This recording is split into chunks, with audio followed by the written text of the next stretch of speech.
masana su auna, duk iya zancen malamai na sun gaza gane ubangidana, mai raba kyautar halikina, mai ceton mu dare da rana, manzon Allah.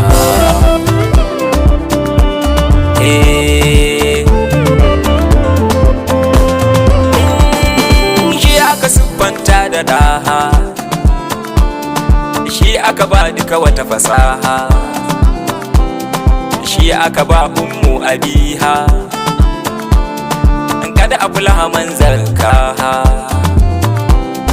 me wa shamsi wa duhaha, me wal qamar iza talaha,